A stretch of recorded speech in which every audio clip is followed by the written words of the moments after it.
Senhor Presidente, Senhor Primeiro-Ministro, Senhores Membros do Governo, Senhoras e Senhores Deputados, a sessão legislativa que caminha para o fim fica marcada sobretudo pela crise sanitária que se instalou entre nós. Uma crise que rapidamente se transformou também numa crise social e económica, com a pobreza a ganhar proporções preocupantes, como atestam os pedidos de ajuda das famílias. Com milhares de pessoas a perder o seu emprego e outras tantas que continuam a ver os seus rendimentos substancialmente reduzidos face à situação de layoff a que, contra a sua vontade, se encontram remetidas. E com milhares e milhares de micro e pequenas empresas a viver numa verdadeira situação de angústia e de incerteza, onde os magros apoios tardam em chegar.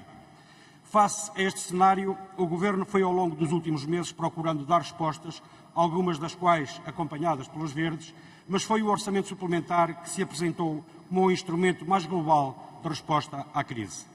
Um orçamento, contudo, que insiste na manutenção do corte de rendimentos aos trabalhadores que estão em layoff, ao mesmo tempo que não exclui os grandes grupos económicos do alargamento do prazo para reporte de prejuízos fiscais, que recusa a criação de um fundo de tesouraria para as pequenas empresas, mas que não impede a distribuição de dividendos entre os acionistas das grandes, e que se mostra incapaz de valorizar as componentes ambientais, como a reciclagem, enquanto contributos para a dinamização da economia e para a criação de postos de trabalho.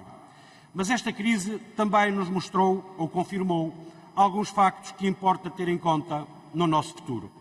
Mostrou desde logo a importância do Estado Social e, muito em particular, o papel absolutamente imprescindível do Serviço Nacional de Saúde e dos seus profissionais no combate a esta pandemia.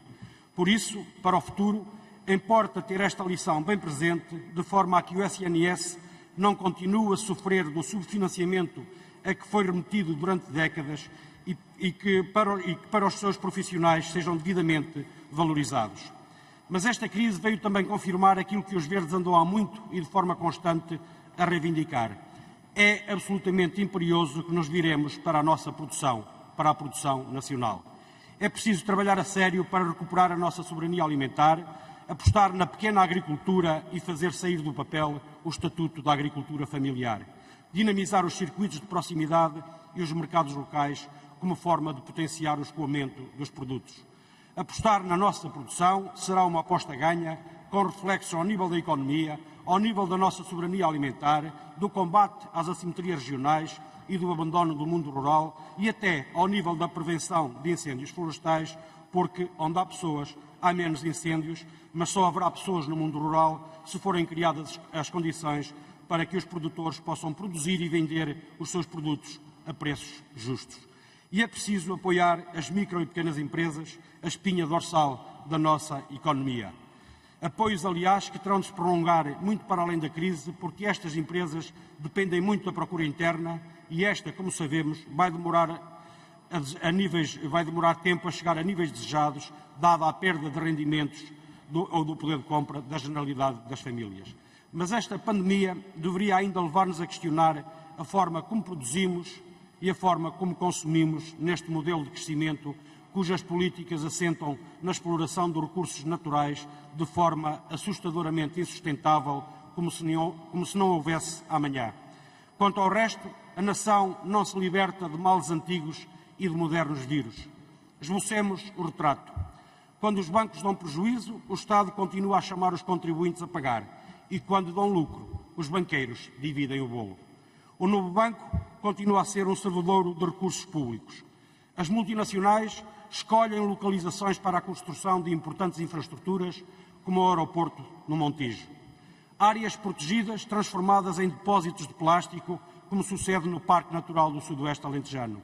Exploração de recursos naturais como o lítio, envolvidos em processos nebulosos e sem atender aos impactos ambientais e à qualidade de vida das populações.